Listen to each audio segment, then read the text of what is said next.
যারা গেছে বিদায় নিয়ে তারা আর ফিরে আসার চিন্তা ভাবনা যদি করে পৃথিবীর ইতিহাস পাল্টিয়ে যাবে। আজ পর্যন্ত কোন পালানো মানুষ ফিরে এসেছে? সুতরাং এদেরকে যারা পুনর্বাসন করার জন্য বিভিন্ন রকমের চিন্তা ভাবনায় আছেন, আপনার চিন্তা থেকে সরে আসেন। এদেশের মানুষ কিন্তু আগস্টের 5 তারিখের আগে নেই, এটা পাল্টিয়ে গেছে। এক কথা বলেন না কেন? যে যেখান থেকে এটা চেষ্টা চালাবেন ব্যর্থ হবে, সে সেনাবাহিনী হোক আর অন্য বাহিনী হোক। যেখানে যারা আছেন, আমরা দেখছি সেনাবাহিনীর যিনি প্রধান উনি অলরেডি আত্মীয়তার সম্পর্ক ছিন্ন করে জাহান্নামী হয়ে গেছে। কারণ আত্মীয়তার সম্পর্ক যারা ছিন্ন করে তারা কি, উনি কি করল, ওনার নিজের আপন লোক আত্মীয়তার সম্পর্ক ছিন্ন করে ফেলেছে। আপনারা তো জেলে যাননি, জেলে তো যাবো আমরা নাকি? আপনাদের তো এর সাথে কোনো সম্পর্ক নেই। ও জায়গা তো আমাদের জন্য সরকার বানিয়েছে আর আমরা মাঝে মাঝে যাব। আমরা হাদিস পড়েছিলাম যে লা ইয়াদখুলুল জান্নাতা কাতিউন, যারা আত্মীয়তার সম্পর্ক ছিন্ন করে তারা কি জান্নাতে যাবে না, তারা জাহান্নামে।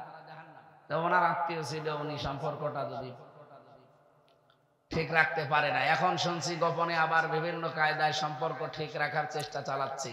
কিন্তু বাংলাদেশের মানুষ এখন সেই জায়গায় আছে, এ দেশের মানুষ আর মানবে না।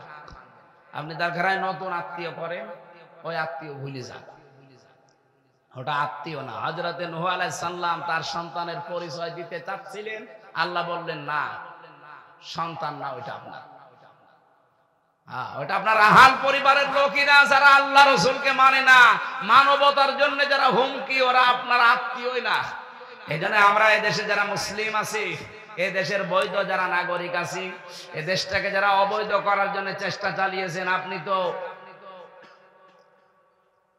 আমার আত্মীয় হলো। এখন আমরা কোরআনের ওই আয়াত অনুযায়ী বলবো লাইসা লাকা মিন আহলিকা, আপনি আমার আত্মীয়ই না।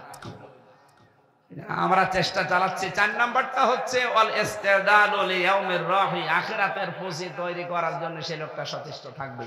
আল্লাহ রাব্বুল আলামিন আমাদেরকে 4টা যে স্তর বললাম, আল্লাহর ভয় তৈরি করা, কোরআনের আমল করা, অল্পে তুষ্ট থাকা আর আখিরাতের পুঁজি তৈরি করার জন্য চেষ্টা চালানো, এই 4টা যার ভেতরে আছে তার ভেতরে তাকওয়া আছে। আর এই 4টা যার ভেতরে নেই, সে আকাশ দিয়ে উড়ে গেলে ওর ভেতরে তাকওয়া নেই।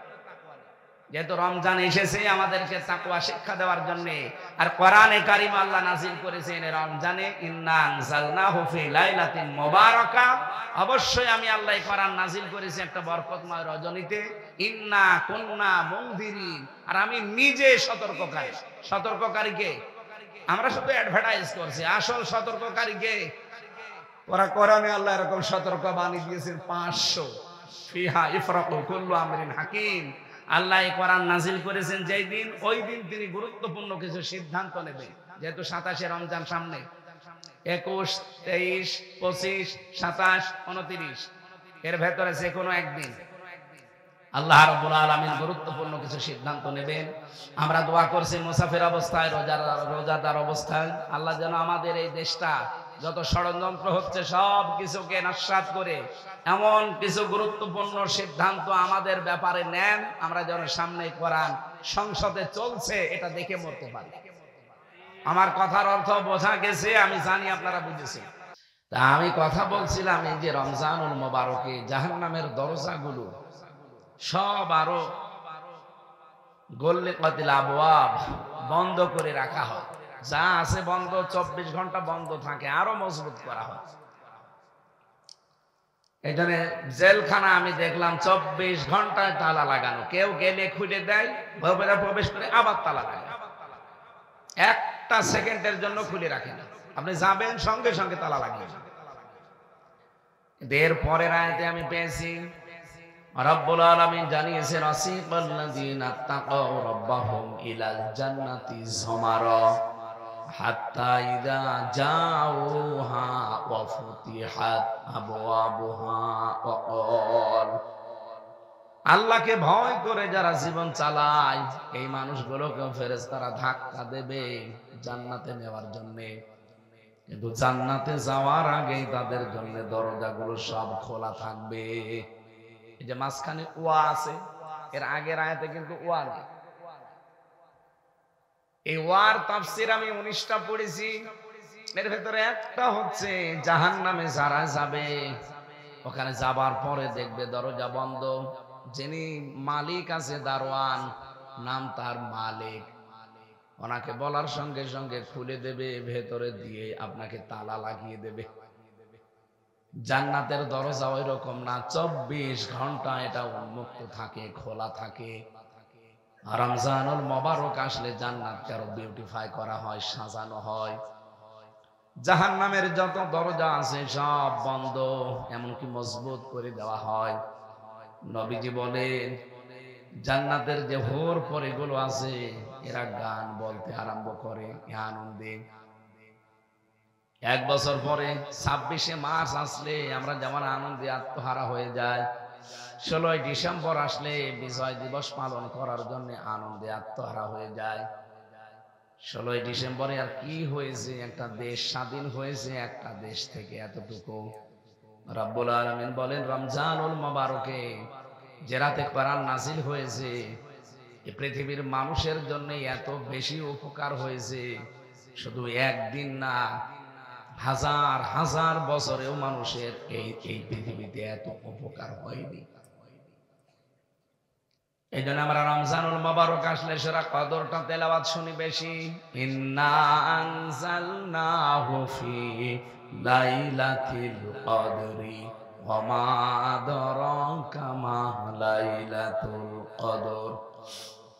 অবশ্যই আমি কোরআনে কারীম লাইলাতুল কদর নাযিল করেছি মহিমান্বিত রজনীতে। এটা আজকে শুরু হয়ে গেছে, এখান থেকে যে বিজোড় 10 দিন আছে, যে কোনো একদিনেই হতে পারে। যদিও 27শে রমজান আমরা অনেকে মনে করি না, যে কোনো একদিন হতে পারে। আল্লাহ পাক বলেন নবী আপনি কি জানেন এই কদরটা কি? আপনাকে যে বললাম লাইলাতুল কদর, আপনি জানেন এটা কি? লাইলাতুল কদরি খায়রুম মিন আলফি শাহর। এটা আলফুন ওয়াহিদুন আল্লাহ দেননি, যারা আরবি গ্রামার জানে। আলফুন ওয়াহিদুন মানে 1000 বছর, আর আলফুন শাহরুন মানে নির্ধারিত না, দুইটাই নাকিরা, অনির্দিষ্ট।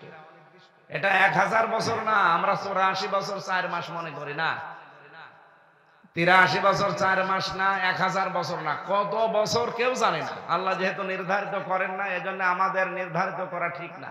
এটা হাজার হাজার বছর। এই পৃথিবীর মানুষের হাজার হাজার বছরও যে উপকার আল্লাহ করেননি, এই একদিনে কোরআনে কারীম নাজিল করে তার চাইতে বেশি উপকার করেছে। এর নাম লাইলাতুল কদর। কি উপকার করলেন? কোরআনে কারীম নাজিল হওয়ার আগে শ্রমিক তার মর্যাদা মূল্য ফিরে পায়নি, পেত না। মেয়েরা তাদের সম্মান মর্যাদা পায়নি, পেত না। মেয়ে হলে তাদেরকে জীবিত খবর দিয়ে দিত। শ্রমিককে কাজ করিয়ে টাকা দেওয়া দূরের কথা, আর পিটাতো। শ্রমের কোনো মর্যাদা ছিল না, নারীর মর্যাদা ছিল না, মানবতারও কোনো দাম ছিল না পৃথিবীতে। এই কোরআনে আল্লাহ এমন এমন বিধান নাজিল করে মেয়েদের মর্যাদা, শ্রমের মর্যাদা, নারীর মর্যাদা এত বেশি বাড়িয়ে দিয়েছেন যে হাজার হাজার বছরও পৃথিবীর মানুষকে আল্লাহ যা দেয়নি, কোরআনের ভেতরে তাই দিয়ে ধন্য করেছেন। সুবহানাল্লাহ। শ্রমের মর্যাদা এতবার বাড়িয়ে দিলেন বেশি। নবীজি বললেন আল কাসিবু হাবিবুল্লাহ, যারা কাজ করে খায় এরা সাধারণ মানুষ আর থাকে না, এরা আল্লাহর বন্ধু হয়ে যায়। আপনি খেয়াল করেন শব্দের দিকে, যারা কাজ করে খায় এরা কিন্তু আর সাধারণ মানুষ নেই, এরা আল্লাহর বন্ধু। আর একটা ভ্রান্ত ধারণায় বাংলাদেশের মানুষ আর পাকিস্তানি আর ভারতে আছে, আল্লাহর বন্ধু তাদেরকে মনে করি যাদের কোনো কাজ নেই, শুধু বসে বসে খায়।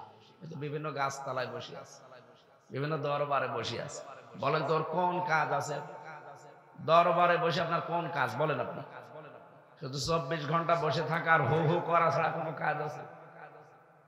গাছতলা যারা বসে আছে, বাঁশতলায় আস্তানা করে, কোন কাজ আপনার বলেন? আপনাকে তো আল্লাহ বানিয়েছে লাকাদ খালাকনাল ইনসানা ফি কাবাদ, অবশ্যই আমি মানুষকে বানিয়েছি পরিশ্রম করার জন্য। আপনার এই শরীর, আপনার এই মেধা, এগুলো তো শ্রম দিয়ে পৃথিবীর মানুষকে কিছু দেওয়া লাগবে। আর চিন্তা ভাবনা করে, শরীর দিয়ে গবেষণা করে, আমাদের ব্রেন দিয়ে, মাথা দিয়ে কি কিছু বানাতে পারি। আমরা একটা সুই বানাতে পারি, একটা গ্লাস বানাতে পারি। পানি খেয়ে বাঁচা লাগবে, একটা গ্লাস, একটা মগ, এগুলো আমাদের ব্রেনে আসে না। একটা সই বানানো লাগবে, কাপড় চোপড় অন্তত সেলাই করে যেন লজ্জাস্থান ঢাকা যায়, সেটাও বানাতে পারি না। কি কি করেন আপনি? আপনাকে তো আল্লাহ বানিয়েছে চিন্তা ভাবনা করার জন্য, গবেষণা করার জন্য, শ্রম দেওয়ার জন্য। এই জন্য পৃথিবীতে যারা শ্রম দেয়, ঘাম ঝরায়, ওয়াতুল আজিরা আজরাহু ক্বাবলা ইয়াজফারাহু, শ্রমিকের ঘাম শুকিয়ে যাওয়ার আগে তার পারিশ্রমিক তার হাতে ধরিয়ে দাও, এই নির্দেশ কার? আর কত মানুষের রমজানেও শ্রমিকের পয়সা মেরে খায়। এই গাজীপুর জেলায় বেশি, কারণ এখানে গার্মেন্টস বেশি। কি যারা দায়িত্বে আছে, কত মানুষ এই যে 8 ঘন্টা 10 ঘন্টা 12 ঘন্টা ডিউটি করে, তারা তাদের যা দেওয়া দরকার এগুলো না দিয়ে, শ্রমের মর্যাদা না দিয়ে আপনারা আরো টাকা পয়সা মেরে খান। আপনি মানুষ, শ্রমিকের পয়সা মেরে না খেয়ে পায়খানা খাওয়া ভালো। যেহেতু শুধু এটা গাজীপুরে থাকছে না, কত কিরমান কাতিবিন দেখছেন না, এরা তামাম দুনিয়ায় পৌঁছাবে। আমি 8-9 দিন মালয়েশিয়া ছিলাম, সিঙ্গাপুরে। মালয়েশিয়া দেখলাম ওখানে ওয়াজ বাজতেছে এক দোকানে। কি গো, ভাষা কি? আমি বাড়ি যশোরে। একজন বলছে আমার বাড়ি পাকিস্তান, একজন বলে আমার বাড়ি থাইল্যান্ড। এখানে কি ওয়াজ বুঝতেছে? হুজুর সব বুঝে ফেলছে। এতদিন শুনতে শুনতে আপনার ভাষা সব আমাদের বোঝা হয়ে গেছে। আসলেও তো শ্রমিকের মর্যাদা নেই, শ্রমের মর্যাদা আমাদেরকে দেওয়া হয় না। আমরা এই দেশ থেকে, বাংলাদেশ, পাকিস্তান থেকে আর ভারত থেকে আসে ওরা। এই যে আমার সাথে 2 জন কাজ করেছে 12 বছর, একজন পাকিস্তানের, 2 জন ভারতের। এরা আসতে 1,20,000 টাকা খরচ হয়েছে বাংলাদেশের টাকা।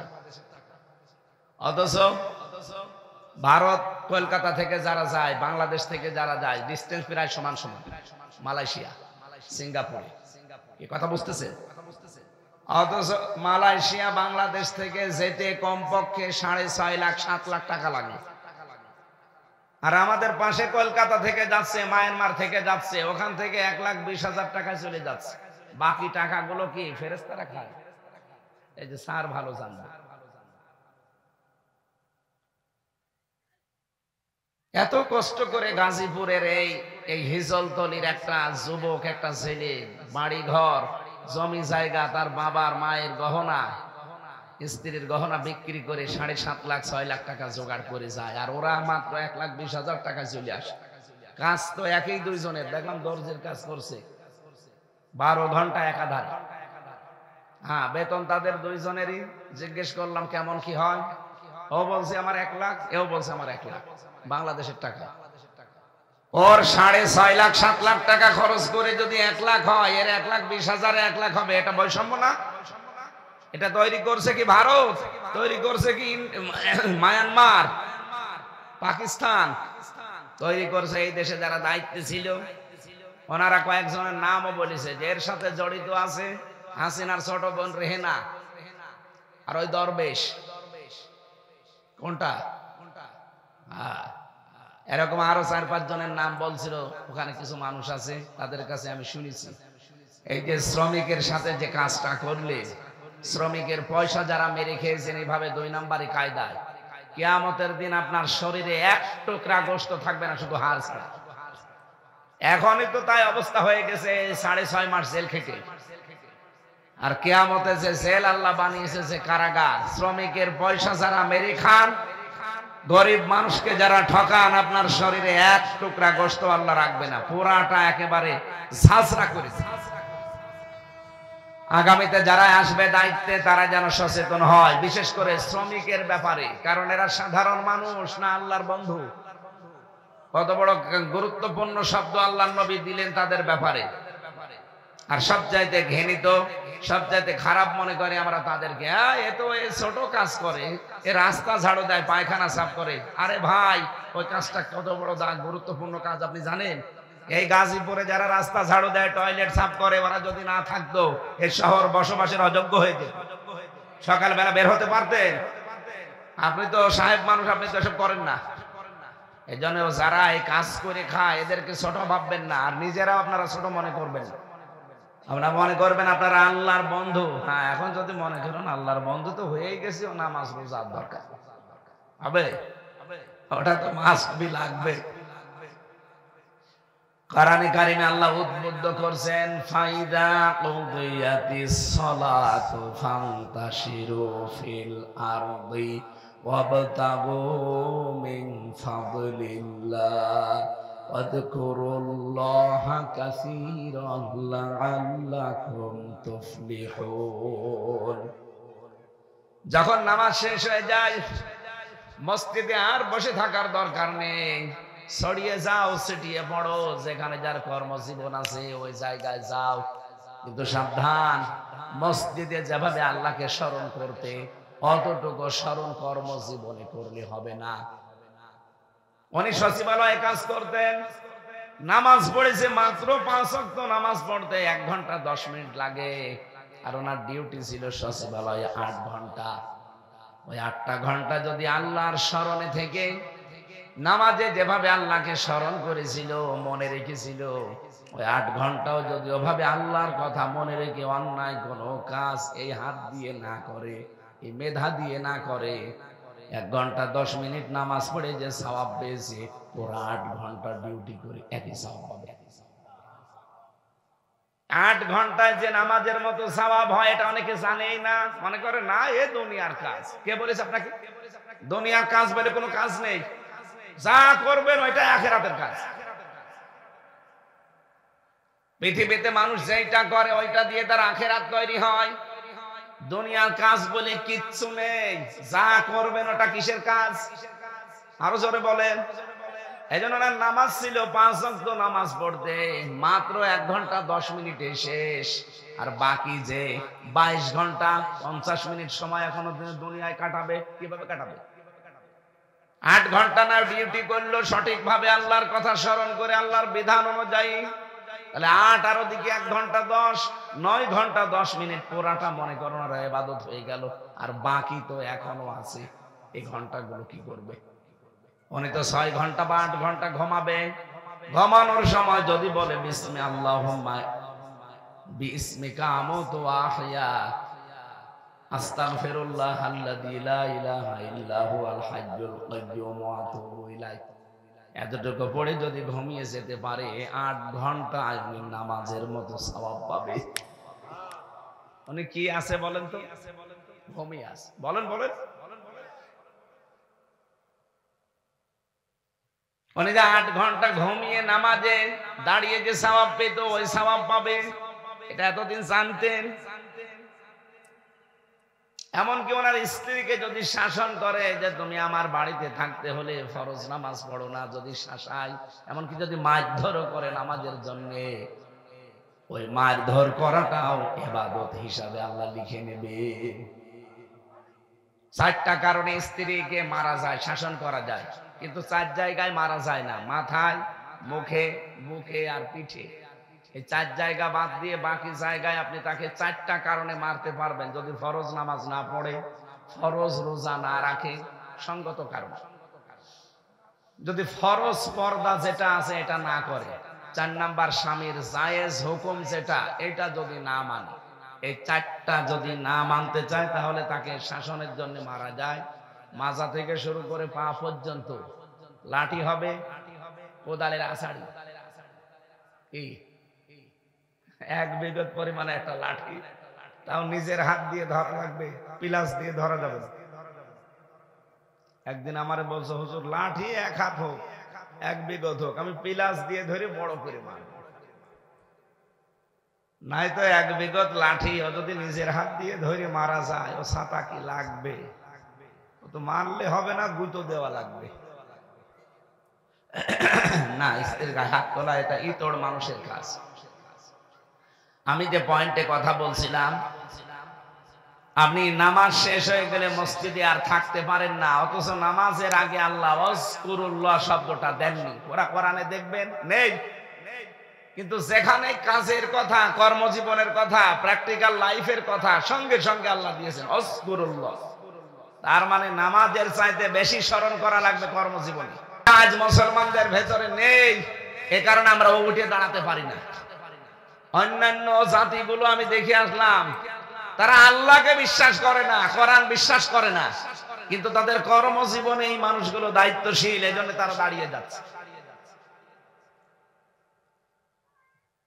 মালয়েশিয়ার মতো দেশ, এত বড় বিশাল দেশ, বাংলাদেশের মতো প্রায় 5টা জোড়া দিলে যত বড় হবে, এত বড় মানুষ মাত্র 3 কোটি, তাও বাংলাদেশ থেকে 20 লাখ, ইন্ডিয়া থেকে এরকম আরো 30 লাখ, থাইল্যান্ড থেকে এসেছে, পাকিস্তান থেকে গেছে আরো 20 লাখ, এরকম সব মিলে 1 কোটি, আর ওরা খুব বেশি হলো 2 কোটি। এই হচ্ছে তাদের রাষ্ট্র, মাত্র 3 কোটি মানুষ নিয়ে এরকম 5টা বিশাল দেশ, তারা আজ উন্নত। আর আমাদের 20 কোটির উপরে মানুষ, আমরা তাদের যদি 3 কোটি মানুষের 6 কোটি হাত হয়, আমাদের 20 কোটি মানুষের 40 কোটি হাত। কথা বলেন, এই হাতগুলো আমরা যদি আজ কাজে লাগাতে পারতাম, এই মানুষকে যদি মানুষ সম্পদে পরিণত করতে পারতাম, এই দেশটা দাঁড়িয়ে যেত। মালয়েশিয়া 2004 সালের পর থেকে দাঁড়িয়েছে, আমরা তার আগে দাঁড়িয়ে যেতে পারতাম, কিন্তু খালি চুরি চুরি আর চুরি, সব জায়গায় চুরি, কর্মজীবনে চুরি, টাকা পয়সা চুরি, পাচারে চুরি, সব চুরিতে আছে। আর এই চুরির আইনটা কোরআন দিয়ে পাশ করতে দিতে চায় না তারা, যারা সব চাইতে বড় বড় চোর। কারণ তারা জানে যে চুরির আইন যদি সে 1971 সালে 72 সালে যখন সংবিধান হয়েছিল, ওই সময় যদি চুরির আইনটা ওই জায়গায় লেখা থাকতো কোরআন দিয়ে যে হাত কেটে দাও, তাহলে এদেশের বহু মানুষের হাত গলায় ঝুলতো। এই জন্য ওরা কোরআনের এই আইনকে বর্বর আইন বলতো। একজন মারা গেছে, আমি নাম নিলাম না, উনি বলতো কোরআনের এই আইনটা সূরা মায়েদার এই 37 নম্বর আয়াত, 38 নম্বর আয়াত, আস-সারিকু ওয়াস-সারিকাতু ফাকতাউ আইদিয়াহুমা, চোর চুরি করলে নারী হোক পুরুষ হোক, সাক্ষ্য প্রমাণে যদি ধরা হয় তার হাত কেটে দাও। এই নির্দেশ কার? উনি বলতো এটা বর্বর আইন, কারণ সে জানে যে আমার কালো বিড়াল বের হয়ে গেছে, যদি এটা প্রমাণ হয় তাহলে আমার কি কাটা যাবে, এই জন্য হাত কাটার আইনকে সে বর্বর আইন বলতো। বাংলাদেশে এখন অনেক জাহেল, অনেক অজ্ঞ মানুষ দায়িত্বে আছে, তারা দেখতে পাচ্ছে। আজকে একজন বলেছে যে নামাজ রোজার মতোই এই সে সামনে পয়লা বৈশাখ আসতেছে, নামাজ রোজার মতোই পয়লা বৈশাখ আমাদের সংস্কৃতি। এ কথা কেউ বললে তার ঈমান থাকার কথা। কোথায় নামাজ রোজা আর কোথায় পয়লা বৈশাখ? আরে পয়লা বৈশাখের যে কালচার পালন করা হয় এদেশে, এগুলো তো হিন্দুদের। আপনি তো পালন করবেন পয়লা মুহররম ইমাম হোসাইনের মতো, যে অন্যায় দেখলেই জীবন দিয়ে হলেও প্রতিবাদ করা লাগবে, এর নাম। আর ওরা পয়লা বৈশাখে বাদর সাজে, আল্লাহকে দেখাতে চায় যে মানুষ বানিয়েছে, আমার ভালো লাগে না, আমি বাদর হলে ভালো লাগতো। আল্লাহর সৃষ্টি যারা বিকৃত করে, আল্লাহ সবচাইতে বেশি রাগ হয় তাদের প্রতি। আল্লাহ আমাদের জাতিকে যেন হেফাজত করে, আর এই কথা যিনি বলেছেন তিনি যেন তাওবা করেন। অথবা 16 কোটি 18 কোটি 20 কোটি মানুষ কিন্তু একবারে আবার ওই জালেমদের মতো খেপে গেলে আপনারও গদিতে থাকতে পারবেন না। এদেশের মানুষের আর কিছু না থাক, অন্তত এতটুকু ঈমান আছে যে আল্লাহ রসুলের উপরে কোনো আঘাত আসলে এরা আর তখন দল বেদল দেখে না। কি কথা বলেন না কেন? এটাই যদি আর না থাকে তখন আর অস্তিত্ব থাকবে না। এই জন্য এই কথা যিনি বলেছেন, বুঝে বলেছেন কি না বুঝে বলেছেন আমরা জানি না, আপনার তওবা করে নেবেন, নয়তো আপনার ঈমানের সমস্যা দেখা দেবে। আমরা কর্মজীবনের কথা দিয়ে শুরু করেছিলাম, নামাজের চাইতে এখানে জানলাম কর্মজীবনের দাম কত বেশি। আমরা এই জন্য মসজিদে প্রবেশ করলে দেখবেন দুনিয়ার সব মানুষ একটা দোয়া পড়ে, আল্লাহুম্মা ইফতাহলি বা মাফতাহলি আবওয়াবা রহমাতিক, হে আল্লাহ তোমার রহমতের একটা না, আবওয়াব বহু বচন, বাবের যত দরজা আছে সব খুলে দাও। তাহলে রহমত পাওয়ার জায়গা কোনটা? মসজিদ। বলেন না কেন রহমত পাওয়ার জায়গা?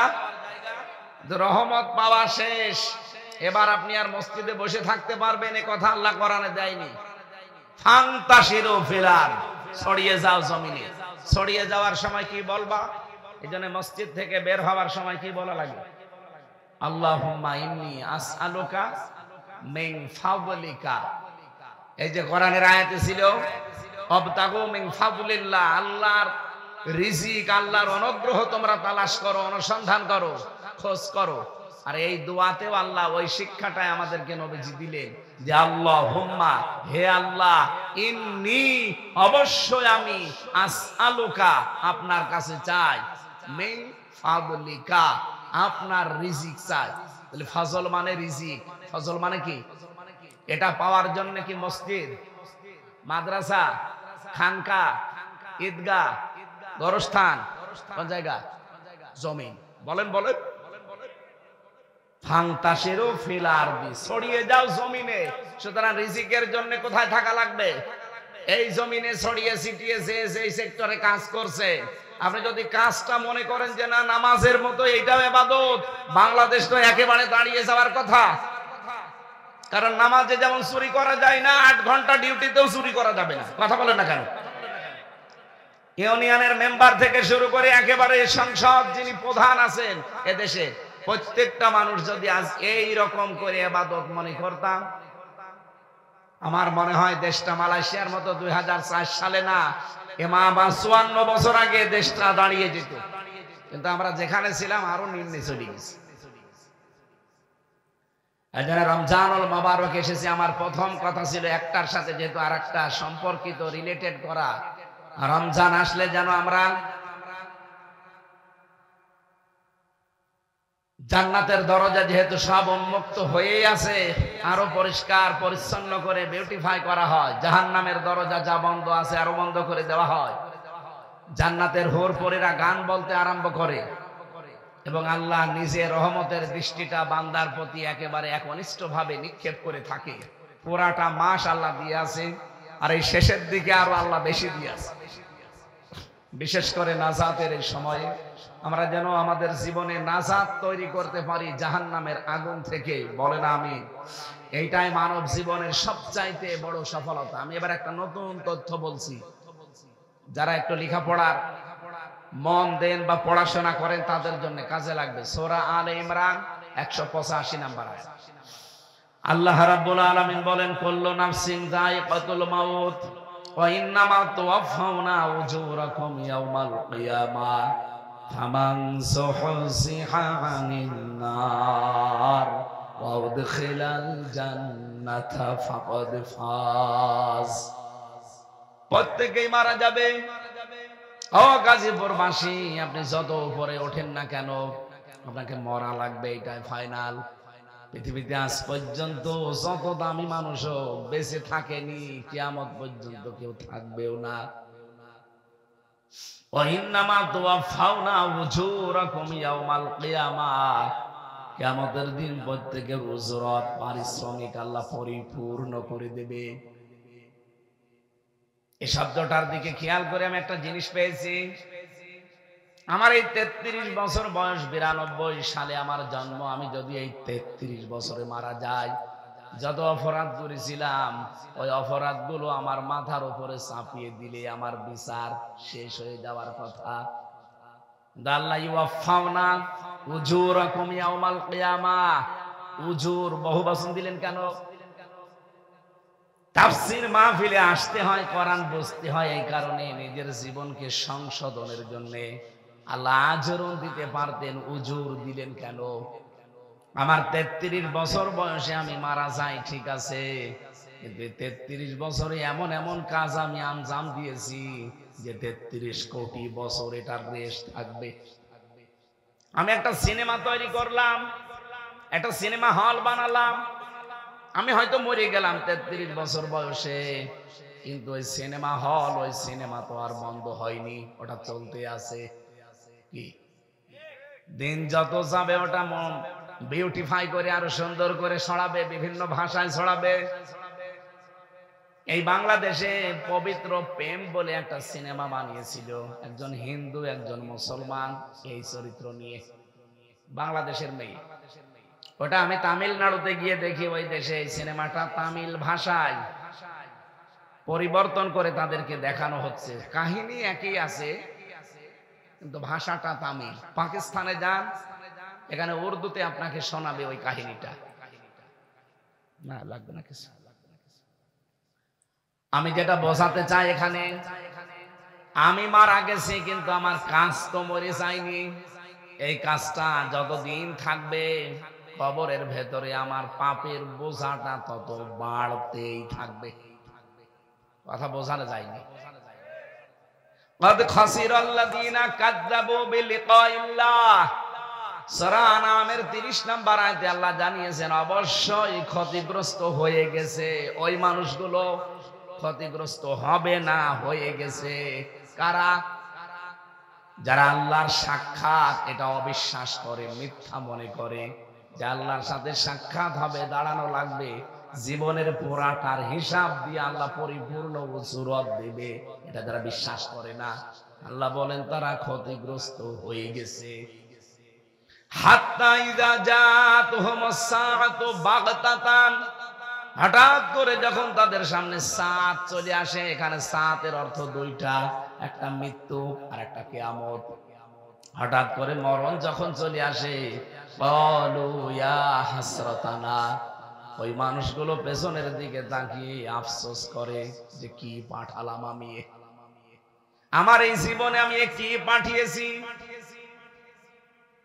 আলামা ফাররাতনা ফিহা, আমার জীবনে আমি যা কামাই করেছি এর জন্য আমার এখন আফসোস হয়। ওয়াহুম ইয়াহমিলুনা আওজারহুম আলা যুহুরিহিম, এই যে ঝাড়, ঝাড় এক বছর, আওজার বহু বছর, ঝাড় মানে বোঝা, আওজার মানে বোঝা সমূহ।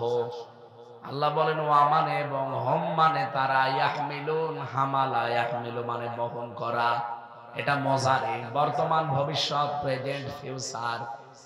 এই মানুষগুলো যেন বহন করছে, করবে তাদের পাপের বোঝাগুলো পিঠের উপরে। গাজীপুরবাসী আপনি মনে করবেন আমার নিজের জন্য এইটা, আমি যদি এখন মারা যাই আমার এই 33 বছর জীবনের যত গুনাহ এগুলো একটা বোঝা আকারে চাপিয়ে দিলে তো হয়ে যেত। আল্লাহ কেন আউজার দিলেন কেন? আমি যে বললাম এমন এমন কাজ আমি সাদগায়ে জারিয়া সারা জীবন শুনি যে মাদ্রাসা মসজিদ মানবতার কল্যাণে কোনো কাজ করলে ওটা সাদগায়ে জারিয়া হয়, যতদিন টিকে থাকবে সওয়াব পেতে থাকবেন। এর পরিবর্তে গুনায়ে জারিয়া আছে অনেকে আমরা জানি না। সাদগায়ে জারিয়া যেমন আছে আপনার জীবনে গুনায়ে জারিয়াও আছে। মারা যাওয়ার সঙ্গে সঙ্গে ওই কাজটা দুনিয়ায় এখনো রেশ কাটে নাই, চলতে থাকে। আমি এমন একটা দল তৈরি করে গেলাম, আমি হয়তো মরে গেছি কিন্তু দলের লোক তো মরে যায়নি, ওরা সাদাবাজি করছে, এরকম দল তো বাংলাদেশে। আমি মরে গেলাম, আমার দলের লোক এখনো মানুষ কোপানো বন্ধ করেনি। আপনি দেখেছেন আগস্টের 5 তারিখের আগ পর্যন্ত কিভাবে মানুষকে কুপিয়েছে। আমি একটা ভিডিও দেখছিলাম, একটা ছেলেকে তরবারি বের করে এক কোপ দিল হাতের উপরে। আপনি দেখেন ভিডিওটা? অবশ্যই ছেলেটা কোনো না কোনো দলের ছেলে, না তো কোপ দেবে কেন? আমি নাম নিলাম না, অবশ্যই কোন দলের ছেলে। নাম নিতে অসুবিধা কি? ছাত্রলীগের অথবা যুবলীগের। বলেন তো, যারাই ছাত্রলীগ যুবলীগ প্রতিষ্ঠিত করেছিল তারা তো মরে গেছে, কিন্তু এই মানুষগুলো এখনো মারা যায়নি। এদের দ্বারা যত মানবতার ক্ষতি হবে, মানবতা বিপদে পড়বে, আল্লাহর কসম কবরে বসে বসে গুনাহে জারিয়া পেতে থাকবে। এই জন্য আপনার বোঝা এখন আর আলঝার হাজার নেই, আলঝার হয়ে গেছে। একটার পর একটা বোঝা বাড়তেই থাকবে, বাড়তেই থাকবে। এখন কিয়ামত হতে এখনো কত কোটি বছর বাকি। বলেন তো, এত বছর কবরে আপনি পড়ে আছেন, কিন্তু আপনার পাপের বোঝা কমতেছে না বাড়তেছে? 2-5টা হবে না কোটি কোটি বোঝা হবে? বলেন। আন্দাজে একটা দলের উপরে আমরা চাপিয়ে দেই যারা রক কাটে, অথচ আজ পর্যন্ত এই 54 বছরে আমরা প্রমাণ দিতে পারলাম না যে তারা রক কেটেছে। কিন্তু যারা রক কাটে, মানুষের ঠ্যাং পর্যন্ত কেটে নেয়, রক না হাত কেটে নেয়, তাদের নামে কোনো বদনাম নেই। এখন কিছু কিছু বদনাম বের হচ্ছে। জাহাঙ্গীরনগর বিশ্ববিদ্যালয়ে মানিক নামে যে ছেলেটা 100টা মেয়েকে ধর্ষণ করার পরে মিষ্টি বিলোচন করছিল যে আমি সেঞ্চুরি করেছি। উনি যেই দলের লোক, ওই দলটা যিনি প্রতিষ্ঠিত করেছিল সে তো মারা গেছে, কিন্তু ওই দলের এই ছাত্র তারা তো মারা যায়নি, তারা কাজ চালিয়ে যাচ্ছে। বাবা শাহজালাল সব হালাল। 100টা মেয়েকে ধর্ষণ করে যদি আপনি চিন্তা করতে পারেন, মিষ্টি বিলোতন করছে যে আমি সাকসেস, আমি আজকে সেঞ্চুরি করেছি। উনি তো মরে গেল, কিন্তু এই কাজগুলো যতদিন এই দুনিয়া জীবিত থাকবে, যত মানুষ ধর্ষণের শিকার হবে, যে কয়েকদিন আগে আসিয়া, এইটাও গোনাও তার আমলনামায় যাবে। কারণ তারা ধর্ষণ করে আনন্দ করে, উল্লাস করে। যত মানুষ এই ধর্ষণের শিকার হবে, সব গুনাহগুলো যিনি দল কায়েম করেছিল তার আমলনামায় যে পাপের বোঝা বাড়তেই থাকবে। আমরা শুধু জানি আদম নবীর সন্তান হাবিল আর কাবিল, ওনারা একজন আর একজনকে পৃথিবীতে মেরে ফেলেছিল। এই জন্য কিয়ামত পর্যন্ত যত অবৈধ হত্যা হবে তার একটা পার্সেন্টেজ কাবিলের আমলনামায় যাবে। হ্যাঁ, যাবে কেন? কারণ প্রথম তিনি মানুষ মেরেছিলেন। এইটা যদি আপনি সহজে বুঝে ফেলেন যে কিয়ামত পর্যন্ত কাবিল, এই লোকটা একটা মানুষকে মাত্র হত্যা করেছিল দুনিয়ায়, কিন্তু যত মানুষ কিয়ামত পর্যন্ত হত্যা হবে অবৈধভাবে, 2024 সালের 5 আগস্টের আগ পর্যন্ত 2732 জন মানুষ মারা গেছে সরকারি হিসাবে। কেউ না কেউ মেরে ফেলেছে, কি নাকি এমনি মরে গেছে? যেই মারুক না কেন তারা ওই কাবিলের মতো পার্সেন্টেজ পেতে থাকবে। কাবিলের বোঝা যদি কোটি কোটি হয়, আপনার বোঝা কয়টা হবে আপনি নিজে বলেন? এই জন্য আল্লাহ কিয়ামত বানিয়েছেন। উজু রকম দেওয়ার পরেই দেখবেন ইলা ইয়াউমিল কিয়ামা, আল্লাহ পাক বলেন আমি এটা দুনিয়ায় দেব না, এটা দেওয়ার একটা জায়গা বানিয়েছি, তার নাম কিয়ামত। কারণ তোমাকে আমি একটা জীবন দিলাম, তুমি একজন মানুষকে মেরে ফেললে, তোমাকে মেরে ফেললে তো শেষ, কিন্তু না, তুমি যদি একা 1000 মানুষ হত্যা করার কারণ হয়ে দাঁড়াও, তোমার ইশারায় যদি 1000 মানুষ মারা যায়, তোমাকে একবার মেরে ফেললে তো হবে না, তোমাকে মারা লাগবে 1000 বার। দুনিয়া এরকম জায়গা আছে? বলেন বলেন, আপনি তো একবার মেরলে শেষ, 1000 বার মারবো কি করে? এই জন্য আল্লাহ কিয়ামত বানিয়েছেন। ফামান কি ওয়াইন্নামা তুওয়াফাউনা উজুরাকুম ইয়াউমাল কিয়ামাহ, কিয়ামতের ময়দানে তোর পারিশ্রমিক, তোর উজুরত আমাকে পরিপূর্ণ করে আমি দিয়ে দেব। যা তুই যা যা করেছিলি, তুই যদি একটা কারণ হয়ে থাকিস 20,000 মানুষ হত্যা করার, তোকে আমি 20,000 বার কিয়ামতে মারবো। কিভাবে মারবো? তোর চামড়া পাল্টাবো, শুধু চামড়া একটার পরে একটা পাল্টাতেই থাকবে। চামড়া পরিবর্তন করে নতুন চামড়া লাগানো, এটাতে কত বড় কঠিন কাজ, আপনি একটু লাগিয়ে দেখেন। আল্লাহ বলেন কিয়ামতে এই শাস্তিটা বৃদ্ধি করার জন্য আমি আল্লাহ ময়দানে মাহশার বানিয়েছি। ফামানে যুহজিহা আনিন নার ওয়া উদখিলাল জান্নাতা ফাকাদ ফাজ, ওই লোকটার জীবন সফল যাকে আল্লাহ জাহান্নামের আগুন থেকে মুক্ত করে জান্নাত দিয়ে দিয়েছে। এদিকে তাকায়, খুব গুরুত্বপূর্ণ বিষয় এটা। ফামান যুহজিহা আনিন নার, আল্লাহ বলেন সফল ওই লোকটার জীবন, যেই লোকটাকে জাহান্নাম থেকে আল্লাহ বাঁচিয়ে দিয়েছে। না বাঁচাবে, বাঁচাবে, বাঁচাবে এই কথা কোরআনে আছে, বাঁচিয়ে দিয়েছে এই কথা কোরআনে নেই, কারণ এটা বর্তমান ভবিষ্যতের শব্দ। আল্লাহ মাঝি অতীতের শব্দ দেননি যে তাকে বাঁচিয়ে দেওয়া হয়ে গেছে, না। আল্লাহ বলেন ওই লোকটার জীবন সফল যাকে আল্লাহ জাহান্নামের আগুন থেকে বাঁচাবে, উদখিলাল জান্নাত, আর জান্নাতে প্রবেশ করাবে। ফাকাদ ফাজ, সেই লোকটা সফল হয়ে গেছে। এবার আসেন তো এই আয়াতের বাস্তব ব্যাখ্যা পেয়েছি আমি দুইটা। এক নম্বরে, কিয়ামতে আসল কিন্তু হার জিতের জায়গা, ওখানে সফলতা ব্যর্থতার আসল জায়গা ময়দান। দুনিয়ার জীবনে সফল বিফলের কোনো মায়ের পেছ নেই। এখানে যদি আপনি বিফল হয়ে মারা যান, কিয়ামতে যদি আল্লাহ জাহান্নামের আগুন থেকে আপনাকে মুক্ত করে জান্নাতে দিয়ে দেয়, আপনার জীবন সফল। এটা তো মরণের পরে গেল।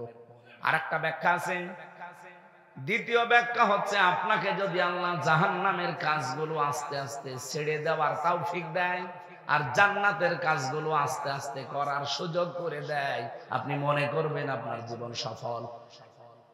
আমি বোঝাতে পারছি কথা? আপনি এবার ভাবেন তো আপনি কোন জায়গায় আছেন। জাহান্নামের কাজগুলো, অন্যায়গুলোকে আস্তে আস্তে আমি ছেড়ে দিতে পারছি, আর জান্নাতের কাজগুলোকে আমি আস্তে আস্তে ধরতে পারছি। যদি পারেন, এরকম জীবন যদি তৈরি হয়, বুঝবেন আপনার ফাকদ ফাজ, জীবন সফল হচ্ছে। আমাল হায়াতুদ দুনিয়া ইল্লা মাতাউল গুরুর। আল্লাহ আফসোস করে বলেন, বান্দারা, দুনিয়ার জীবন কিন্তু ধোঁকা। কি বলেন বলেন? আপনার মা বাবা ধোঁকা আপনার জন্য, আপনার সন্তানাদি, আপনার স্ত্রী, আপনার ভাই বোন, পৃথিবীর সব কিছু আপনার জন্য ধোঁকা। আপনার এই সম্পদ আদি, সন্তান আদি, দুনিয়ায় যত কিছু আল্লাহ বলেন গুরুর, এটা ধোঁকা। এর বাস্তব প্রমাণ আমরা এখন নিজেরাই টের পাচ্ছি। 200 বছর আগে যে লোকটা মারা গেছে, ওই লোকটা যদি এখন গাজীপুরে এসে বলে যে এই জমি জায়গা আমার, এই বাড়ি আমার, আপনি ঢুকতে দেবেন? আমি আমার নিজেরটা বলছি। আমার বাবার নাম রিয়াজউদ্দিন, তার বাবার নাম জাহান আলী, তার বাবার নাম নমাজ আলী, তারপরে আমি জানি না। এই যে নমাজ আলীর বাবা যিনি, সত্যি কথা বলছে আমি জানি না, সে যাই হোক, তার নাম মনে করেন মোহাম্মদ আলী। এই যে এই লোকটা খুব বেশি হলো মাত্র 200 বছর আগে মরে গেছে। তাকে আমি কোনোদিন দেখিনি, কারণ আমি নমাজ আলীকেও দেখিনি, আমি জাহান আলী পর্যন্ত দেখেছি, এরপরে আমি আর দেখিনি।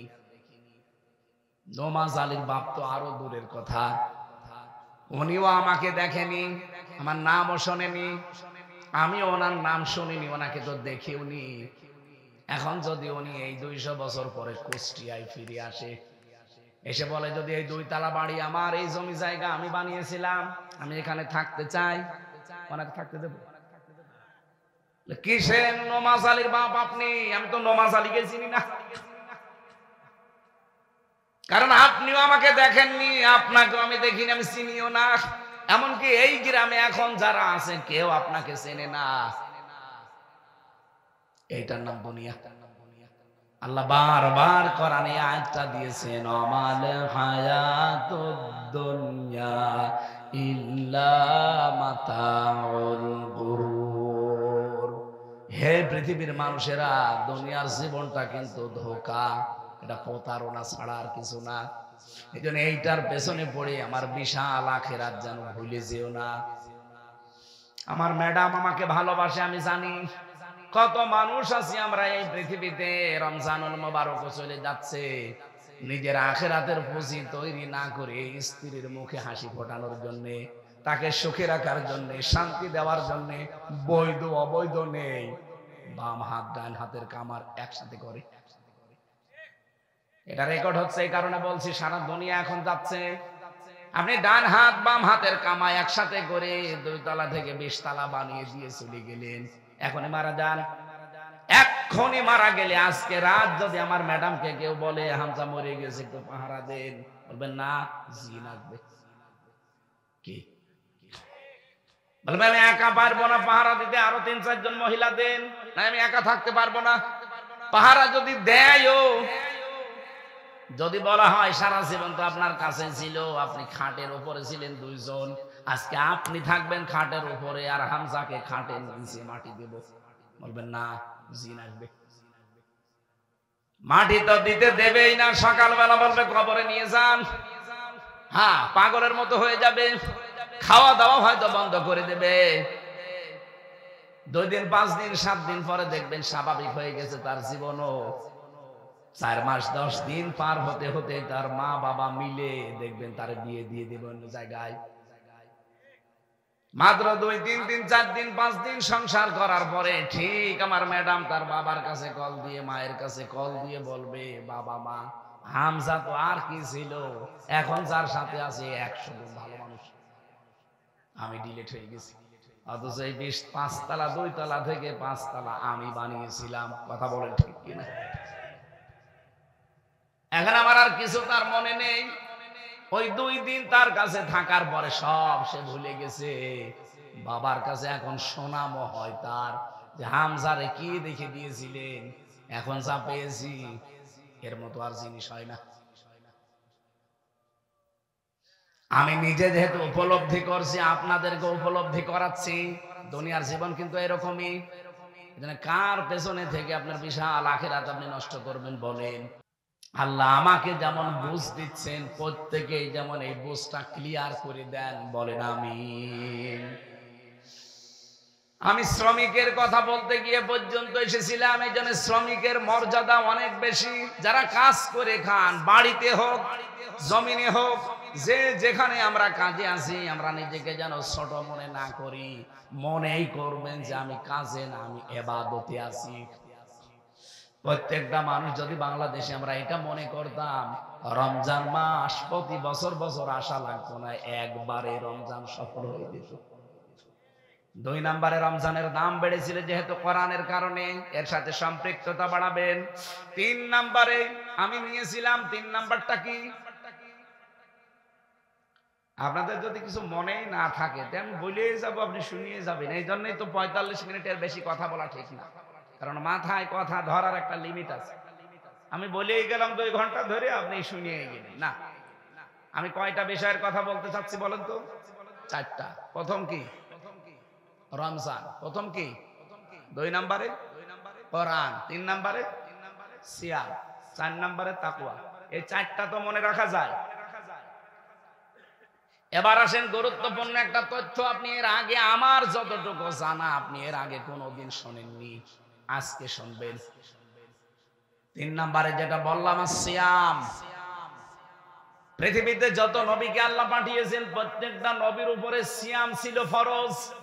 কুতিবা আলাইকুমুস সিয়াম কামা কুতিবা আলাল্লাযিনা মিন ক্বাবলিকুম। তোমাদের উপরে রোজা লিখে দিলাম, ফরজ করে দিলাম।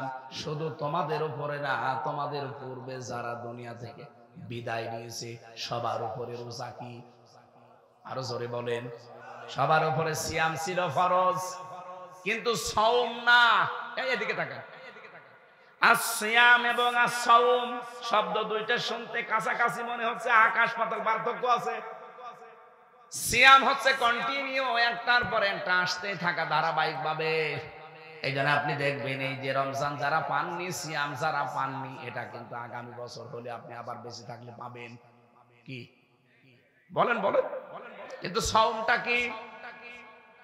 এখানে যারা আছেন একজনকেও যদি কেউ বলতে বলে যে বলেন তো সিয়াম আর সাওমের ভেতরে পার্থক্য কি, না আমার জানা পারবে না, কারণ ওইভাবে ডিপলি চিন্তা হয়তো আপনারা করেননি। সিয়াম যেহেতু প্রত্যেক নবীর উপরে ছিল, কিন্তু তাদের সিস্টেম আলাদা ছিল। আমাদের সিয়াম হচ্ছে সকাল থেকে সন্ধ্যা পর্যন্ত না খেয়ে থাকা, পানি না পান করা, স্ত্রী সম্পর্ক থেকে বিরত থাকা, আর হারাম যত কাজ আছে হারাম কাজগুলো ছেড়ে দেওয়া। এই 4টা শর্ত পালন করার নাম হচ্ছে সাওম। এর নাম কি? আর সিয়াম কি? আমাদের উপরে তো সিয়াম ফরজ, অথচ আমি হাদিস পড়েছিলাম প্রথমে, আপনি দেখেছেন আস-সাওমুলি আস-সিয়ামুলি বলি নাই, কারণ হাদিস হচ্ছে আস-সাওমুলি, রোজা আমার জন্য, ওয়ানা আজিজি বিহি বা ওয়ানা উজজা বিহি, এর পুরস্কার আমি আল্লাহ নিজে দেব, অথবা আমি নিজেই তার পুরস্কার হয়ে যাব। এটাকে সিয়ামের জন্য না সাওমের? বলেন বলেন। সাওম কাকে বলে বোঝা গেছে? কি? না খেয়ে থাকা খাবার, না খেয়ে থাকা পানি, স্ত্রী সম্পর্ক থেকে দূরে থাকা, আর হারাম কাজ যাবতীয় ছেড়ে দেওয়া। কয়টা শর্ত? আরো জোরে। কিন্তু সিয়ামটা কাকে বলে? আপনি দেখেন অন্যান্য নবীর উম্মতের উপরে সিয়াম ছিল, কিন্তু তাদের সিয়াম আমাদের মতো এই 4টা বিষয় ছিল না। হযরতে মারিয়াম আলাইহিস সালাম তিনি সিয়াম ছিলেন, তার সিয়াম বা তার রোজার নিয়ম ছিল কি? তিনি সব করতে পারতেন, তিনি খাবার খেতে পারতেন, পানি পান করতে পারতেন, সব করতে পারতেন, দুনিয়ায় শুধু কথা বলতে পারতেন না। তার মারিয়াম আলাইহিস সালামের যে নিয়ম, তার রোজার যে নিয়ম সিয়ামের, ওনার সাথে আমাদের রোজার মিল আছে? বলেন বলেন। এখন যদি বলেন না আমি মরিয়মের মতো রোজা রাখবো, শুধু কথা বলবো না আর সব খাবো, হবে? কারণ আমাদের ওই রোজা আল্লাহ দেয়নি। এই জন্য সিয়াম এটা কন্টিনিউ প্রতি বছর আসতেই থাকবে, এটা কিয়ামত পর্যন্ত। কিন্তু সাওম এটা আপনাকে তৈরি করা লাগবে। আমি আশা করি কথা বোঝাতে পেরেছি। আর সিয়াম আর সাওম কি এক? সিয়াম আসে কন্টিনিউ ধারাবাহিকভাবে একটার পরে একটা, আর প্রত্যেকটা উম্মতের উপরে সিয়াম আছে। এই পৃথিবীতে এখন ৪,৫০০ ধর্মের মানুষ বাস করে, প্রত্যেকটা ধর্মের মানুষ সিয়াম রাখে। আপনি ইহুদিদের দিকে তাকান, তারাও সিয়াম রাখে, কিন্তু তারা সেহরি করে না। খ্রিস্টানদের দিকে তাকান, তারাও সিয়াম করে, কিন্তু তারা ইফতারি করে না। এই যে হিন্দু যারা মুশরিক, এরাও বাবা মা মরে গেলে সিয়ামই করে, রোজায় রাখে, উপোস বলে, কি বলে, ওরা না খেয়ে থাকে না, কিন্তু তারা সেহরিও করে না, ইফতারিও করে না। আর আমাদের যে সিয়াম, এখানে সেহরি আছে, ইফতারি আছে, আর ওই 4টা শর্ত মেনে চলা আছে। নবীজি হাদিসে কুদসি, এটা বিশ্ব নবী এই জন্য জানিয়েছে, as-সাওমু লি ওয়া আনা আজজি বিহি। এটা আল্লাহর কথা নবীর মুখ দিয়ে বের হচ্ছে। কেউ যদি সিয়াম সাধনা করে, সাওম পালন করে, আমার আল্লাহ পাক নিজে তাকে পুরস্কার দেবেন, অথবা নিজেই পুরস্কার হয়ে যাবে। এখন আমার প্রশ্ন, আল্লাহ সিয়ামটা কেন রমজানে দিলেন? এখনো তো 12 মাস ছিল, সেই মাসে সিয়ামটা দিলেন না কেন? রমজানের সাথে, কোরআনের সাথে সিয়ামের এমন অঙ্গাঙ্গি ভাবে জড়িত সম্পর্ক, আপনি এর ভেতরে না ঢুকলে বুঝবেন না। বক্তা চলে এসেছে, তো এই জন্য আমি তাড়াতাড়ি করছি। 4 নাম্বার বলেছিলাম তাকওয়া, লাআল্লাকুম তাত্তাকুন। রব্বুল আলামিন বলেন সিয়ামটা দিয়েছি এই কারণে, যাতে তোমরা তাকওয়াবান হতে পারো, তাকওয়া অর্জন করতে পারো। এই তাকওয়াটা কি? এটা কি গাজীপুরের বাজারে কিনতে পাওয়া যায়? এইবারটা ভালো করে শুনবেন, এতক্ষণ যা করেছেন আমি কিছু বলি নাই, এদিকে তাকান। এবার এই 4টা বিষয়, আমি এটাও জানি যে 4টা বিষয় জীবনে শোনেন, এখনই শুনবেন। তাকওয়া মানে আমার মতো জুব্বা গায়ে দিয়ে, পাগড়ি মাথায় দিয়ে, সুন্দর টুপি মাথায় দিয়ে, হাতে তসবিহ নিয়ে হু হু করা না। তাকওয়ার ব্যাখ্যা পেয়েছি আমি 4টা। হযরতে আলীকে জিজ্ঞাসা করা হচ্ছে, ও আলী, তাকওয়া কাকে বলে? হযরতে আলী নবীর জামাই বললেন, 4টা বিষয় যার ভেতরে পাওয়া যাবে, সে যেন মনে করে আমার ভেতরে তাকওয়া তৈরি হয়েছে। আমি এবার প্রশ্নটা ছেড়ে দিলাম, বলেন তো, যে 4টা বিষয় হযরতে আলী বলেছিলেন, যে এই 4টা বিষয় যদি আপনার ভেতরে থাকে, তাহলে আপনি বুঝবেন আপনি তাকওয়াবান হয়েছেন। আর যদি না থাকে, আপনি যতই বুজুর্গ দাবি করেন, আপনি বুজুর্গ না, আপনি বেজির্গ। চলে এসেছে? এত বড় বক্তা চলে আসলে কথা বলা যায়? আলহামদুলিল্লাহ। ভাই, আমাদের শ্রদ্ধাভাজন বড় ভাই মাওলানা আব্দুল্লাহ আল আমিন, আন্তর্জাতিক অঙ্গনের কারি, আপনারা তেলাওয়াত শুনলে বুঝবেন। আলোচনা উন্নত মানের আলোচনা করেন। আমাদের কণ্ঠ, সাইদি সাহেবের বিদায় নিয়েছে, কিন্তু কণ্ঠটা মনে হয় আল্লাহ ওইটা পরিবর্তন করে ওনারে দিয়ে দিয়েছে। হ্যাঁ, এখানে আর একবার হয়েছে। আলহামদুলিল্লাহ, ভাইয়ের কথা শুনলাম। গ্রামে রোজার মাস, এরপরে আমার আরেকটা অনুষ্ঠান আছে গাজীপুর, কি বলে ওটা, টাঙ্গাইলে, দেলদুয়ারে। রোজার মাসে যদি প্রতিদিন এই 2-3 ঘন্টা করে কথা বলা লাগে, আমার তো গলা শুকিয়ে শেষে বলবো পানি দিন, পানি দিন। এই জন্য বেশি কথা বলাও ঠিক না। রোজার মাসে এই ক্লাসের মতো সর্বোচ্চ 40-45 মিনিটে শেষ করা দরকার। 1 ঘন্টা আমাদের হয়ে গেছে, আমরা আর বাড়াতে চাই না। শুধু 4টা বিষয় খুব তাড়াতাড়ি ব্যাখ্যা ছাড়া বলি, আপনি মনে করে রাখবেন, লিখে রাখবেন। 1 নম্বরে আল খাউফু মিনাল জালিল, আল্লাহর ভয় তৈরি করা। আল্লাহকে যেমন না দেখে আপনি ভয় করছেন, বিশ্বাস করছেন, না দেখে ভয় করা লাগবে। 2 নম্বরে আল আমালু বিত-তানজিল, আল্লাহর কোরআন অনুযায়ী আপনার আমল হওয়া লাগবে, কাজ হওয়া লাগবে। আমাদের কাজ আমল হয়, কিন্তু কোরআনের বাইরে। এই জন্য কাজ কারবার যদি কোরআন কেন্দ্রিক হয়, কোরআনের সাথে সম্পৃক্ত হয়, তখন আপনি বুঝবেন যে আপনার ভেতরে তাকওয়া আছে। নামাজ এটা কোরআনের আমল না? রোজা কোরআনের আমল না?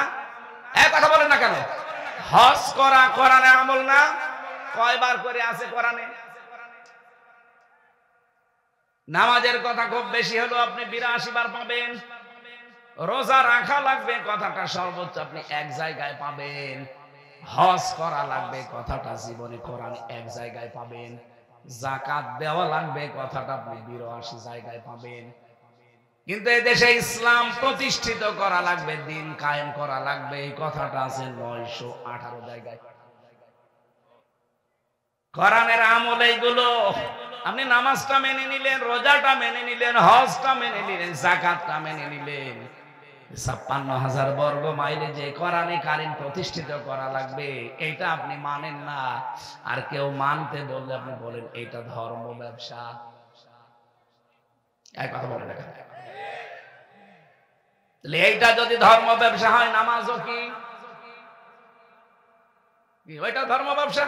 9টা এর ভেতরে আছে, আর 918 জায়গায় আছে এইটা যে আকিমুদ্দিন, দিন কায়েম করো, ডাইরেক্ট হোক ইনডাইরেক্ট হোক। হয়তো এক জায়গায় আপনি আকিমুদ্দিন পাবেন, অন্য জায়গায় পাবেন আলালাহুল খালক ওয়াল আমরু, আরেক জায়গায় পাবেন ইনিল হুকমু ইল্লা লিল্লাহ। এরকম বিধানগুলো আছে। তাহলে সবগুলোর সামারাইজ করলে আমি 918 জায়গায় পুরা কোরআনে পেয়েছি। ওইগুলোর কথা বললেই মানুষের কাছে আমরা কালার হয়ে যাই, বলে হুজুর বেশি বলে। অথচ নামাজের কথা সুর দিয়ে বলি, মানুষ কান্নাকাটি করবে, বলবে খুব ভালো মানুষ। ওই ভালো মানুষটা যখন বলে যে আকিমুদ্দিন, এটা কায়েম করা লাগবে। কারণ খৌফ, ভয়, তাকওয়া যদি কেউ তৈরি করতে চায়, কোরআনের বাইরে আমল করলে তার তাকওয়া তৈরি হবে। আমরা আপনাকে আহ্বান জানাবো, আজকে শফিউদ্দিন নাকি নাম যেন দেখলাম, এই শফিউদ্দিন সাহেব দিন কায়েমের আন্দোলনে যুক্ত হয়েছে। উনি বুঝে শুনে যুক্ত হয়েছেন, আন্দাজে যুক্ত হয়। উনি মনে করে নামাজ যেমন ফরজ, রোজা যেমন ফরজ, দিন কায়েম করা ঠিক ওই রকম ফরজ। এ কারণে এত রিস্কের ভেতরে ওই কাজগুলো তারা আঞ্জাম দিয়ে যায়। কিন্তু বাকি যে মানুষগুলো আমরা দেখি, কেন এই কাজকে আপনি ফরজ মনে করেন না? খালি নামাজ ফরজ, রোজা ফরজ, এটা ফরজ না? এটা আজ বাংলাদেশের 18-20 কোটি মানুষ যদি আমরা শফিউদ্দিনের মতো মনে করতাম না এটাও ফরজ, এই বাংলাদেশের দিন কায়েম হতে দেরি হয়। কিন্তু আমরা এই তাকওয়ার এই পর্যায়ে যেতে পারিনি। সে হুজুর বলেন আর খেজুর বলেন। 3 নম্বরে আল কিনায়াতু বিল কলিল, অল্পে তুষ্ট থাকা। অল্পে তুষ্ট থাকতে পারি না আমরা, এই কারণে দেশটা আরো বসে যায়। এখন এত ঋণ এই দেশে, একটা মানুষ জন্ম নিলে 1,10,000 টাকা তার মাথার উপরে ঋণ। অল্পে তুষ্ট থাকলে এই কাজ হতো না। টাকাগুলো সব আপনি পাচার করে করে বাইরে বেগম পাড়া, সাহেব পাড়া বানিয়েছে। থাকতে তো পারেন না। মালয়েশিয়া দেখেছি, হোটেলে ওঠার পরে নিচতলায় নেমে কি এখানে বসে কি করেন, হুজুর আমরা আগে পালিয়েছি। সাহেব পাড়া বানিয়েছেন, ওখানে থাকবেন না? ওখান থেকে মায়ের খাবো। বাংলার জনগণ এখানে আছে, পিটিয়ে এখানে কি করলেন আপনি? সাহেব পাড়া বানালে থাকতেও পারেন না। টাকাগুলো যদি এই দেশে কর্মসংস্থান তৈরি করতেন, মানবতার কাজে লাগাতেন, দিনের কাজে লাগাতেন। এই দেশে 36 লাখ যুবক, এই যে স্যার জানে, এই যুবকগুলো বাইরের দেশে যে রাস্তা ঝাড়ু দেয়, পায়খানা সাফ করে, রুটি বানায়, কাপড় সেলাই করে, এগুলো করা লাগতো না। এই দেশে তারা সম্মানজনক রিজিক কামাই করতে পারত। এই কথা বলে দেখেন। এটার জন্য যারা দায়ী তাদেরকে ক্ষমা করা যায় কোন লাইনে? এই জন্যই তো বাংলার জনগণ চাচ্ছে না যে তারা আবার স্বাভাবিক আসুক। আসলে ওরা আর আবার অস্বাভাবিক করে ফেলবে। সুতরাং যেখানে আছে সেখানে থাক। দরকারাই দাদারে মুসলমানি দিয়ে বিয়ে দিয়ে, বুড়ে বয়সে মুসলমানি দিয়ে একটা সমস্যা আছে। হাসাম দরকারে আমরা বাংলাদেশ থেকে পাঠাবো, বুড়ো হাসাম পাঠাবো যেন চোখ বন্ধ করে কেটে দেয়, সাথে যা গোড়া আঁকে যেখানে কাটে কাটে। তারপরেও দাদার মুসলমান না হলে তার বিয়ে শাদী হচ্ছে না। দাদারও শুনলাম যে বউ নেই, আর আমাদের ওইটারও নাকি স্বামী নেই। কি ওই একটা গান শুনছিলাম সেদিন, মোদির বউ নাই, পরেরটা জানি না। দুইটারে একসাথে মিলিয়ে অন্তত বুড়ো বয়সে যদি ছেলে মেয়ে হয় কিছু ও আত্মীয় স্বজন আমরা আরো বাড়াই, তখন আমাদের আর বর্ডার থাকবে না। বাবা শাহজালাল সব হালাল হয়ে যাবে না। যারা গেছে বিদায় নিয়ে তারা আর ফিরে আসার চিন্তা ভাবনা যদি করে, পৃথিবীর ইতিহাস পাল্টিয়ে যাবে। আজ পর্যন্ত কোন পালানো মানুষ ফিরে এসেছে? সুতরাং এদেরকে যারা পুনর্বাসন করার জন্য বিভিন্ন রকমের চিন্তা ভাবনায় আছেন, আপনার চিন্তা থেকে সরে আসেন। এ দেশের মানুষ কিন্তু আগস্টের 5 তারিখের আগে নেই, এটা পাল্টিয়ে গেছে। এক কথা বলেন না কেন? যে যেখান থেকে এটা চেষ্টা চালাবেন ব্যর্থ হবে, সে সেনাবাহিনী হোক আর অন্য বাহিনী হোক, যেখানে যারা আছেন। আমরা দেখছি সেনাবাহিনীর যিনি প্রধান, উনি অলরেডি আত্মীয়তার সম্পর্ক ছিন্ন করে জাহান্নামী হয়ে গেছে। কারণ আত্মীয়তার সম্পর্ক যারা ছিন্ন করে তারা কি, উনি কি করল, ওনার নিজের আপন লোক আত্মীয়তার সম্পর্ক ছিন্ন করে ফেলেছে। এটা মিডিয়া আবার কাটছাট করে উল্টো পাল্টা বোঝাবে, কারণ এদের কাজই তো এরকম উলটপালট। আমরা হাদিস পড়েছিলাম যে লা ইয়াদখুলুল জান্নাতা কাতিউন, যারা আত্মীয়তার সম্পর্ক ছিন্ন করে তারা কি জান্নাতে যাবে না, তারা জাহান্নামে। তো ওনার আত্মীয় ছিল, উনি সম্পর্কটা যদি ঠিক রাখতে পারে না। এখন শুনছি গোপনে আবার বিভিন্ন কায়দায় সম্পর্ক ঠিক রাখার চেষ্টা চালাচ্ছে। কিন্তু বাংলাদেশের মানুষ এখন সেই জায়গায় আছে, এ দেশের মানুষ আর মানবে না।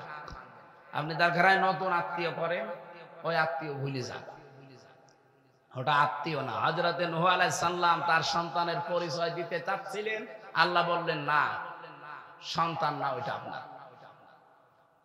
ওটা আপনার আহাল পরিবারের লোকেরা যারা আল্লাহ রসুলকে মানে না, মানবতার জন্য যারা হুমকি, ওরা আপনার আত্মীয়ই না। এই জন্য আমরা এদেশে যারা মুসলিম আছি, এ দেশের বৈধ যারা নাগরিক আছি, এ দেশটাকে যারা অবৈধ করার জন্য চেষ্টা চালিয়েছেন, আপনি তো আমার আত্মীয় হলো, এখন আমরা কোরআনের ওই আয়াত অনুযায়ী বলবো লাইসা লাকা মিন আহলিকা, আপনি আমার আত্মীয়ই না। আমরা চেষ্টা চালাচ্ছি। 4 নাম্বারটা হচ্ছে ওয়াল ইস্তিদাদু লিয়াউমির রাহি, আখিরাতের পুঁজি তৈরি করার জন্য সেই লোকটা সচেষ্ট থাকবে।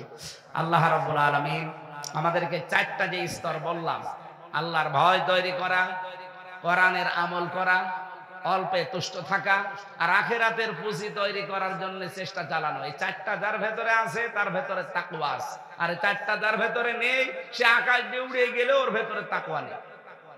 যেহেতু রমজান এসেছে আমাদেরকে তাকওয়া শিক্ষা দেওয়ার জন্য, আর কোরআনে কারীম আল্লাহ নাযিল করেছেন রমজানে, ইন্না আনজালনাহু ফি লাইলাতিন মুবারাকা, অবশ্যই আমি আল্লাহ এই কোরআন নাযিল করেছি একটা বরকতময় রজনীতে। ইন্না কুন্না মুনযিরিন, আর আমি নিজে সতর্ককারী। সতর্ককারীকে আমরা শুধু অ্যাডভার্টাইজ করছি, আসল সতর্ককারীকে ওরা কোরআনে আল্লাহ এরকম সতর্ক বাণী দিয়েছেন 500। ফিহা ইফরাকু কুল্লু আমরিন হাকিম। আল্লাহ এই কোরআন নাযিল করেছেন যেই দিন, ওই দিন তিনি গুরুত্বপূর্ণ কিছু সিদ্ধান্ত নেবেন। যেহেতু 27 রমজান সামনে, 21, 23, 25, 27, 29 এর ভেতরে যে কোনো একদিন আল্লাহ রাব্বুল আলামিন গুরুত্বপূর্ণ কিছু সিদ্ধান্ত নেবেন। আমরা দোয়া করছি মুসাফির অবস্থায়, রোজাদার অবস্থায়, আল্লাহ যেন আমাদের এই দেশটা যত ষড়যন্ত্র হচ্ছে সব কিছুকে নস্যাৎ করে এমন কিছু গুরুত্বপূর্ণ সিদ্ধান্ত আমাদের ব্যাপারে নেন, আমরা যেন সামনে কোরআন সংসদে চলছে এটা দেখে মরতে পারি। আমার কথার অর্থ বোঝা গেছে, আমি জানি আপনারা বুঝেছেন। ফিহা ইফরাকু কুল্লু আমরিন হাকিম, আল্লাহ কিছু গুরুত্বপূর্ণ সিদ্ধান্ত নেবেন এই রাতে। সুতরাং আমরা বারবার দোয়া করব, আমাদের যত রকমের ষড়যন্ত্র হচ্ছে দেশ নিয়ে, দেশে বিদেশের মাটিতে, সব আল্লাহ যেন নিজে নস্যাৎ করে দেয়, আর এমন কিছু বরকতময় সিদ্ধান্ত আল্লাহ যেন নেয় যেটা ওই যে হাজার হাজার বছরও হয়নি। কোরআন নাযিল করে আল্লাহ যেটা দিয়েছে সেটা পাওয়া যাবে যদি এটা সংসদে যায়।